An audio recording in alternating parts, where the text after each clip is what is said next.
serve the Lord. As for me and my house, we will serve the Lord. We will serve the Lord. We will serve The Lord, As for me and my house, we will serve the we will serve the Lord. Lord. We will serve the Lord. Even the trials come, none and separate us from the Lamb of God. We are more than conquerors. No one can erase us. We are the chosen generation. We are the sons The of Lord,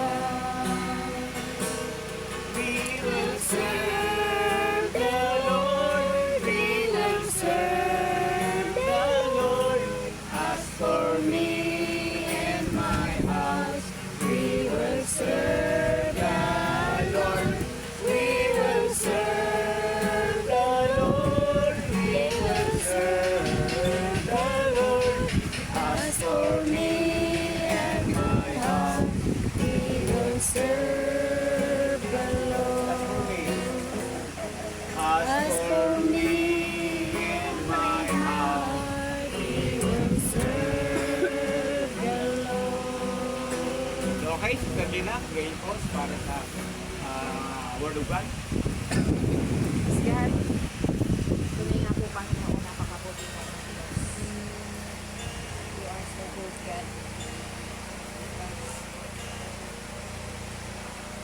Hallelujah. Aming Panginoon. Hindi po, Panginoon. Ang iyong banal na presensya, O Diyos.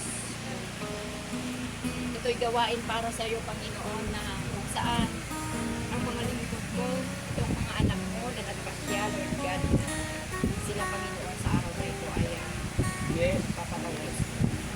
Lord, maraming salamat po, Panginoon. Panalangin namin, Panginoon, na lagi kang narito kasama ka namin, Panginoon.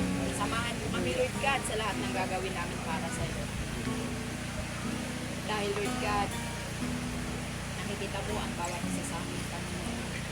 Lagi namin, kapatuloy mo itukas ang aming mga spiritual eyes, spiritual mind, spiritual ears, upang salita mo, pagbubulay-bulayan sa umaga nito, sa araw nito, ay maunawaan ang bawat isang magpapabautismo kung bakit sila nagpasya na magpapabautismo, Panginoon, dahil sila po ay ready na sila po, Panginoon, ay naunawaan na. Yan. Salamat po, hindi sila pinilit, kundi sila ang nagpasya sa kanilang sarili. Panginoon, salamat po. Alam po namin na nalulugod ka, Panginoon, sa gawain ito, O Diyos. Alam po namin, Panginoon, na ikay narito. Yes. Kasama ka namin. Kaya mula sa umpisa hanggang matapos ang gawain ito, kasama ka namin. Lord, maraming salamat po, Panginoon. Wala po kami ibang nais kundi mag-glorify ang iyong pangalan, Panginoon. Bigyan ka namin ng kapurihan. Hindi lamang ang aming sarili, kundi ikaw, Lord Jesus. Salamat ng marami, Panginoon. Pinagkakatiwala namin sa iyo ang lahat, Lord Jesus. Maraming salamat. Ito po ang aming panalangin sa pangalan ni Jesus. Amen. Amen. Ngayon, now, yung hindi ko ma-explain sa English, may transfer alang-alang sa ating kapatid na hindi nakakaintindi ng Tagalog. I-translate na lang ni Sister Lina o kaya ni Sister Si Ate Richelle. Jill. Sino ang pwedeng bautismuhan? Who will be baptized? Tama ko ba? Sino ang pwedeng ng bautismuhan? Who will be baptized? Okay? Sino daw ang pwede na? Kasi may hindi pa pwede. May hindi pa pwede na yung maaari na.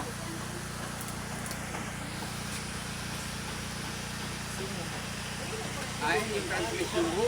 Hindi ko. Wala Walang ibig. Alam mo, sasagot na. Ay, hindi. Ulit. Okay. Paulit mo. Sino daw? Ito. Gawa, chapter 8, verse 36. Gawa 8:36. Tingnan natin yun. Sino yung pwede na? 36. Gawa 8:36. Pakinggan ninyo lahat yung pwede na. Pag hindi pa kayo pwede, kahit kayo dyan nakasuot ng puti, hindi kayo pwede pang bautismuhan. Kahit kayo pwede kayo ngayon, hindi pa kayo, atas kayo. Yung pwede na. Yung pwede. Sige. Basta po. Acts chapter 8 verse Script ang hindi yung family. Dapat. Acts chapter 8 verse 36. And as they passed along the way, they came a soul, water and enough said, see her in water, what 100 men being baptized. Okay. Sa Tagalog, nagpatuloy sila sa paglalakbay at dumating sa isang lugar na may tubig. Dumating na may tubig. Kaya't sinabi ng pinuno, tingnan mo, may tubig na dito. Mayroon bang hadlang upang ako'y bautismuhan? Okay. Ayun ang sabi doon. Mayroon bang hadlang? Verse 37. Sino yung pwede na? 37.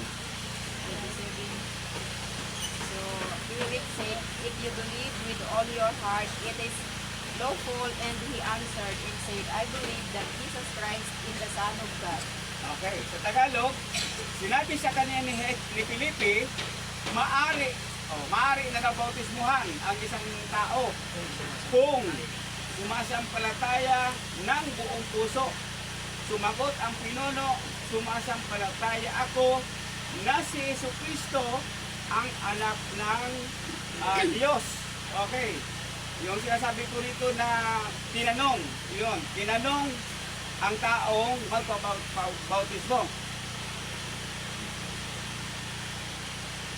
Walang imik pa, walang imik.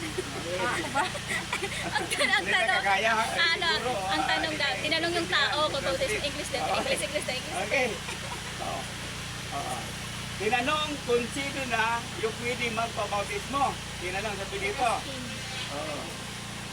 Ang sabi dito, I believe that Jesus Christ is the Son of God. Naniniwala na siya kay Jesucristo, naniniwala. Okay. Asmin, ikaw ba ay naniniwala na kay Jesucristo? Do you believe in Jesus Christ? Michelle, ano? Irene. Naniniwala ka na kay Jesucristo? Okay. Ikaw, naniniwala ka na Alexis sa Jesucristo? Okay. M, naniniwala ka na kay Jesucristo? Diti, naniniwala ka na? Sumasampalataya ka na kay Kristo? Sister Richard, sumasampalataya ka na kay Kristo? Okay, Brother Ronnie, I believe that Jesus Christ is the Son of God. Do you believe? So are you ready to baptize? Okay, very good. Okay. Ito na, lahat kayo qualify sa bautismo kasi mayroon ng pananampalataya kay Kristo. Pag wala kayong pananampalataya, huwag muna kayo magpabautismo. Kirby, naniniwala ka na kay Kristo? Yan. Nandun sa likod si Kirby. Okay. First. Okay na. 37. Ngayon, sino daw yung pwede ng bautismuhan? Yung may? Okay. Sino daw yung pwede ng bautismuhan? Okay. Sumasampalataya na kay Jesucristo. Okay. Next. 10:44 ng gawa. 10:44 ng gawa.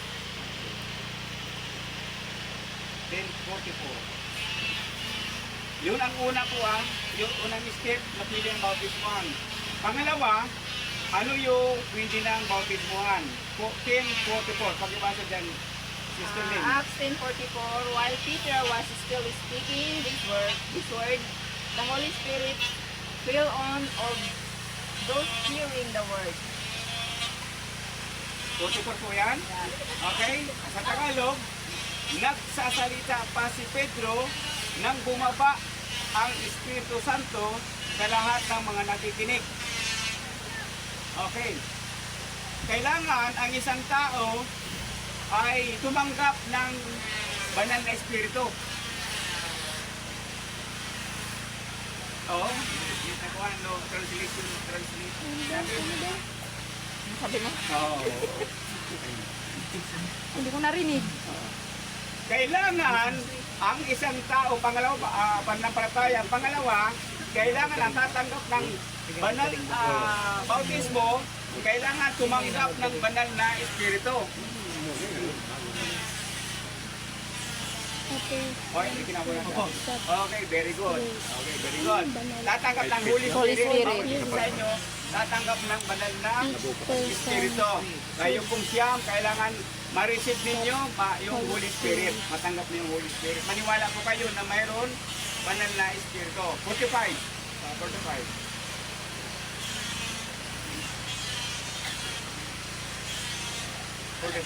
And those of circumcision who believed, many as came with Peter, were astonished because the gift of the Holy Spirit was poured out on the nation also.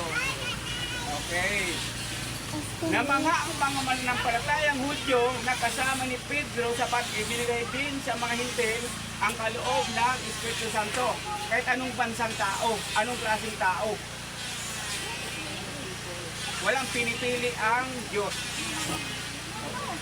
Even you are British or what kind of people are you? Okay. Walang pinipili. Walang Lahat sila ini-exempted. ay There's tatanggap no ng banal exemption. na Espiritu. Tatanggap ng banal na Espiritu. Okay.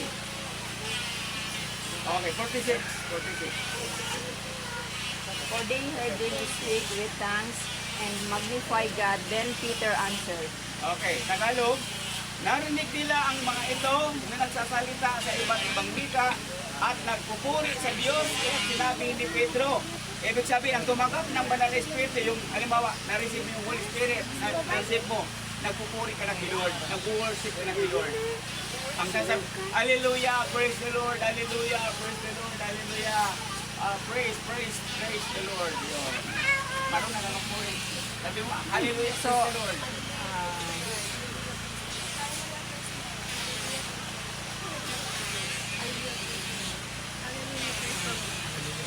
That is the sign. That is the sign that the person received the Holy Spirit. That is the sign. Amen. Sign na maka-Holy Spirit. Hallelujah, praise the Lord, Hallelujah. Yan, nag-worship na. Sabi dito, nag-worship na. Yan sinasabi dito. Na Holy Spirit. Okay? Kaya walang pinipili ang ating, ito na, 48. Pag-ibig, 48. And he commanded them to be baptized in the name of the Lord. Then they begged him to stay 13 days. Okay. Sa Tagalog, at iniutos niyang bautismuhan sila sa pangalan ni Kristo pagkatapos hinili na kay Pedro na manatili paroon ng ilang araw. Ano yung una? Ang pwede ng bautismuhan, mayroon ng correct. Okay. Naniwala na kay Kristo. Pangalawa, pwede ng ito pa lang, ano na? Makatanggap ng banal na Espiritu. O yan. Pangalawa po yan. Kailangan po yan. Okay. Okay, kailangan po natin yan. Next, pangalawa. Dito sa Roma 6:4. Okay. Roma 6:4. Una, pananampalataya kay Kristo. Pangalawa, makatanggap pa ng banal na Espiritu. Pangatlo, ito na yung pangatlo. Roma 6, verse 4. Romans chapter 6 verse 4, therefore we were buried with him by baptism into death, so that as Christ has raised up from glory of the Father, even so we also should walk in newness of life. Okay, newness of life. Okay, sa Tagalog, sa makatuwid tayo'y namatay at nalibing na kasama niya sa pamamagitan ng bautismo upang kung paanong binuhay muli si Kristo sa pamagitan ng dakilang kapangyarihan ng Ama, tayo rin ay magkakaroon ng panibagong buhay, new life. Ngayon, ito ang silit ninyo ang nito, Kiko, para hindi na masyado. Si Kristo namatay, inilibing. Translate ninyo. Si Kristo namatay, inilibing. Intindihan? Died. Jesus Christ died. Okay. Kayo rin, babautismuhan sa water, sa tubig. Lubog din, lubog. Lahat, lubog. Oh, simbolikal. Simbolo. Okay, simbolo na ang mga kasalanan natin, yung mga gawa natin ng kasalanan. Oh, ilulubog na rin. Oh, ibabaon na rin. Yun. Yun. Pag-ahon sa tubig,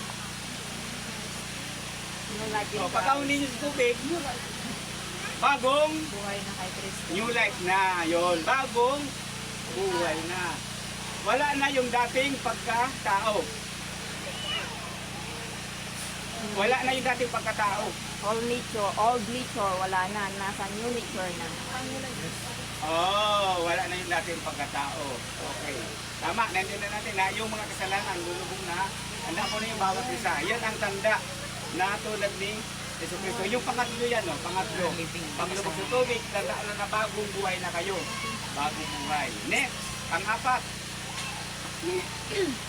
Galatia 2:20. Galatia 2:20. Pang-apat po.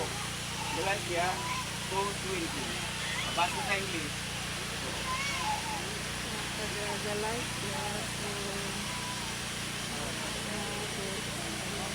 I have been crucified with Christ, and I live no longer it, but Christ lives in me. And life I now live in the flesh, I live by faith toward the Son of God who loved me and gave Himself on my behalf. Okay. Okay. Sa Tagalog.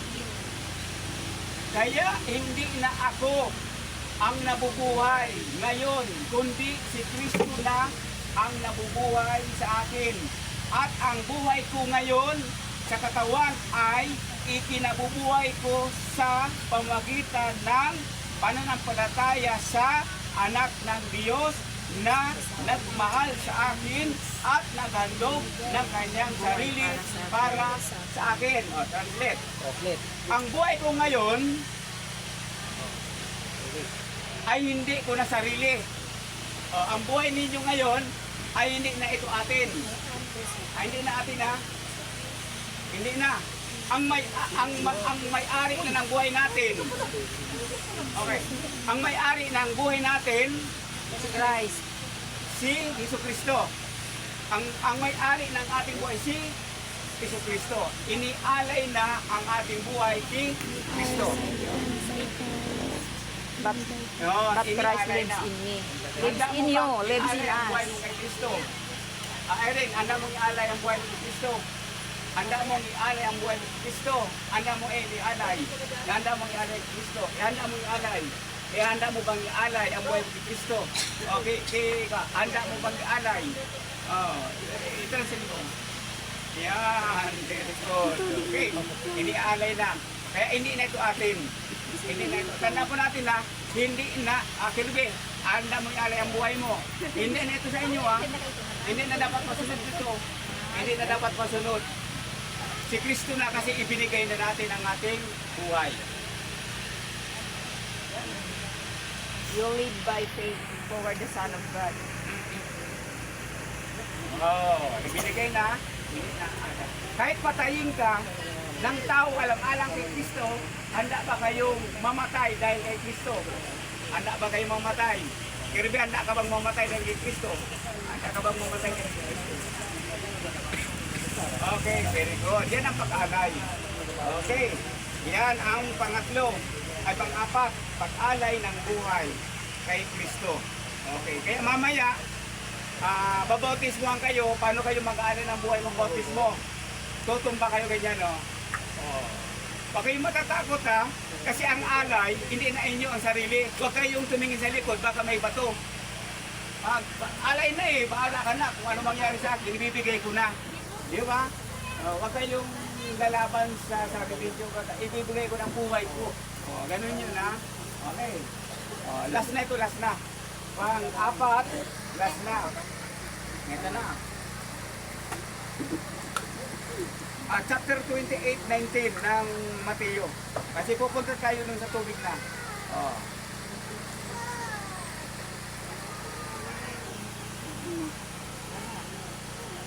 Mateo 28:19. 28:19. Therefore go and teach all nations, baptizing them in the name of the Father, and of the Son, and of the Holy Spirit. Okay. Sa Tagalog, kaya umayo kayo, gawin niyong alagad ko ang mga tao sa lahat ng bansa. Bautismohan sila sa ngalan ng Ama, ng Anak, at ng Espiritu Santo. Kayo ngayon ay mga alagad ng ni Jesucristo. Kayo pong lahat ay mga disciples na ni Jesucristo. Mga followers na kayo.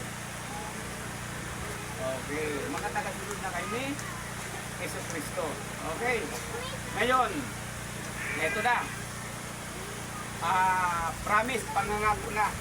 Huwag baliwalain ang pagdalo sa church. Don't neglect attending church. Neglect.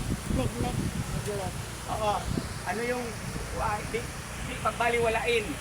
Kasi sabi sa Biblia, sa verse 20, last verse 20, ng Matthew 28:20, ang sabi doon, verse 20, teaching din to observe all things whatever I command you, and behold, I am with you all the days until the end of the world. Amen. Ibig sabihin, teaching din to obey. Doon sa church kasi, doon ituturo ang mga kalooban ni Kristo para masunod ninyo kung ano yon. Kaya huwag paliwalain ang pagdalo sa pagtitipon. Tama. Kung walang importante masyadong gagawin kayo kung sa school, magdalo po kayo sa mga pagtitipon. Hindi nagtatapos yung bautismuhan kayo, tapos na. Hindi.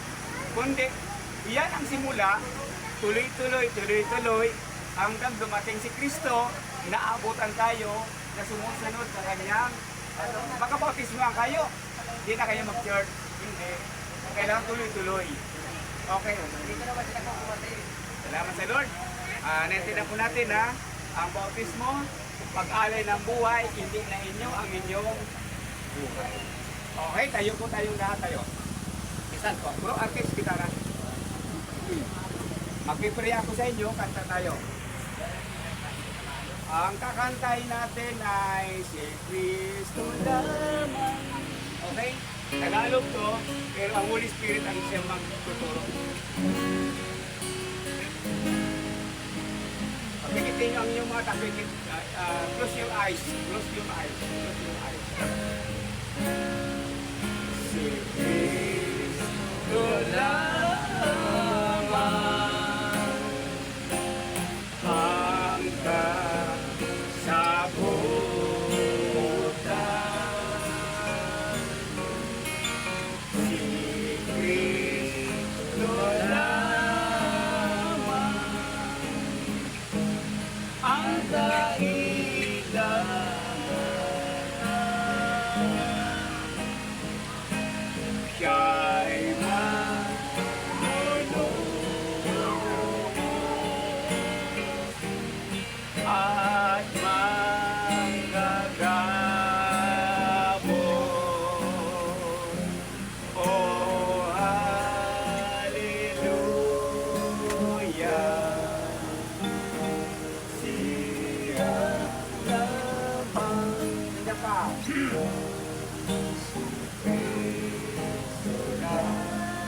Amen. Hallelujah. Pagitin lang yung mata.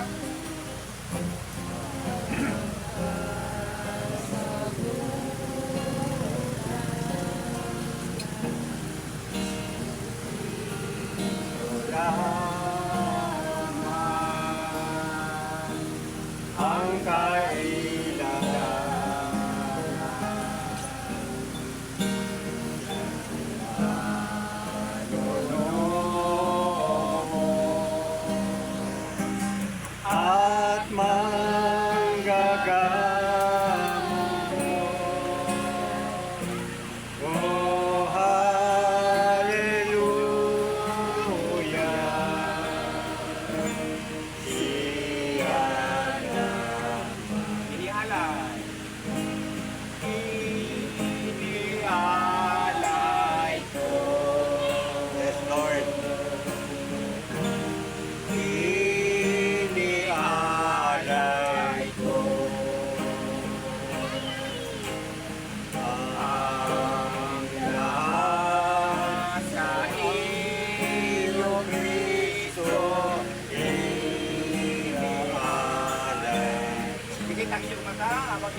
inialay ko.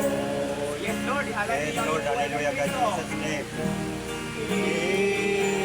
Inialay ko ang lahat sa iyo, Kristo, Inialay. Okay, habang nagpapasakali ang gitara, habang kinakanta ng mahina, mag-pray po ako. Yes, Lord. Hallelujah, God. Hallelujah. Mag-worship po kayo. Hallelujah. Praise the Lord. Sabihin po ninyo, praise the Lord. Hallelujah. Praise the Lord. Hallelujah. Hallelujah. Praise the Lord. Pagpuli po kayo sa Panginoon. Hallelujah. Praise the Lord. Puli po kasi ninyo ang iyong sistema. Pagpili ang ibig. Because your mouth, praise the Lord. Hallelujah. Praise the Lord. Hallelujah. Hallelujah. Hallelujah. Lord. Praise the Lord. Hallelujah. Hallelujah. Let's glorify the name of the Lord. Praise the Lord.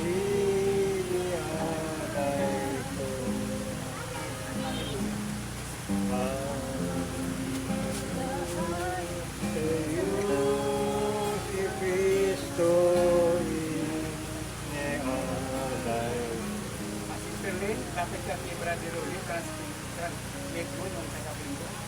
Para kami dapat ko. Susunod kayo sa akin ang sabihin. Panginoong Iso Kristo,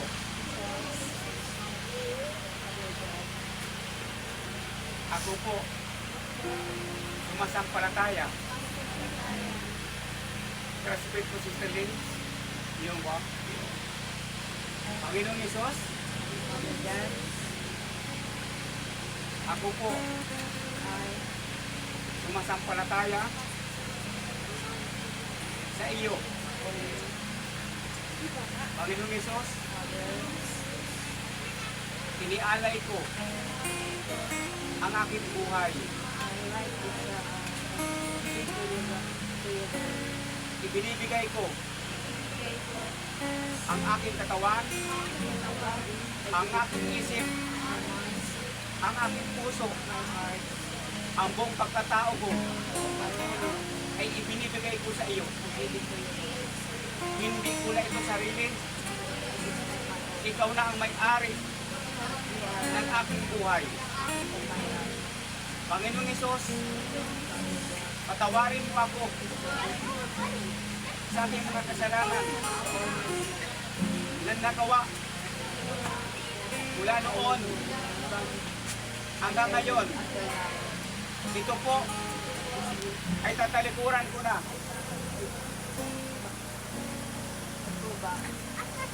Pinagsisisihan ko. Hindi ko na babalikan ang mga kasalanan na nagawa ko. Panginoong Hesus, pagkaluban mo po ako ng banal na Espiritu. Pusin mo ako ng katwiran mo, ng kabanalan mo. At ako po, gawin mo magandang halimbawa bilang alagad mo at tagasunod mo na maging daluyan ng pagpapala para sa ibang tao, lalong higit sa aking pamilya. At kunin yung kamay. Hallelujah. Praise the Lord. Hallelujah. Ako po'y nangangako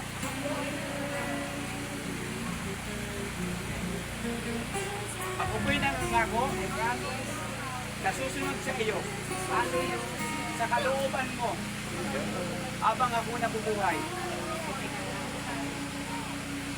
Ako po ay sasampalataya na ikaw lamang ang Panginoon at Diyos at tagapagligtas ng aking buhay. Ito po aking pananampalataya sa ngalan ng Kristo. Hallelujah. Sige, tingnan mo ba? Sa ngalan ni Jesucristo, naming Panginoon at tagapagligtas, lahat ng pangako na panalangin ni Sister Irene na tatanggap ng tubig, siya punod God ay ipuspusik ko ng Espiritu Santo na siya magturo o magpapaalala habang ang kanyang buhay sa pangalan ni Jesus.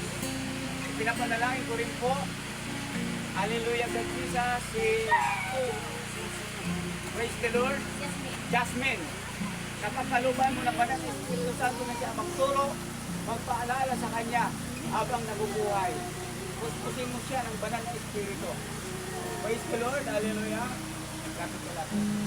Pinapanalangin ko rin po si Alexi, na puspusin mo ng banal na Espiritu Santo na siya ang magturo, magpapaalala sa kanya na sa kanyang paglingkod mo sa iyo, Panginoon. Sa pangalan ni Jesus. Amen. Sa pangalan ni Kristo, pinapanalangin ko si M na pagpalain mo po, bigyan ng banal na Espiritu Santo na siya ang magturo, magpapaalala sa kanya habang nabubuhay na maglingkod po sa iyo.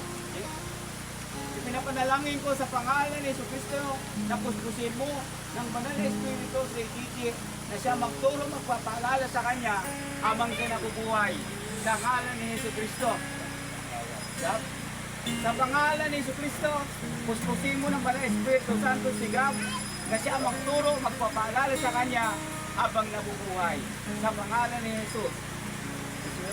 Sa pangalan ni Kristo, puspusin mo ng banal na Espiritu si Michelle, Panginoon, na siya magturo, magpapaalala sa kanya habang nabubuhay na maglingkod po sa iyo sa pangalan ni Kristo Jesus.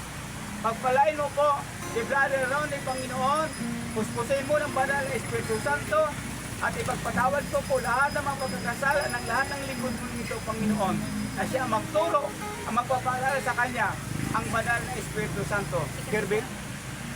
Praise the Lord. Sa pangalan ni Jesucristo, puspusin po ng banal na Espiritu Santo si Kirby na siya magtuturo, magpapaalala habang nabubuhay o habang naglingkod sa bawat gawain mo, Panginoon. Yes. Salamat po, Ama. Ito po ang ating dalangin. Ang bawat isang natulog tatanggap ng Santong Espiritu at ang iyong salita tinanggap nila at ang pananampalataya sa iyo po ibinibigay ang kanilang mga buhay na ikaw na ang may-ari ng kanilang mga buhay. Ito po ang aking damot panalangin sa pangalan ni Jesucristo ang lahat magsabing God is Amen. Amen. Yeah. Okay, pupunta tayo doon sa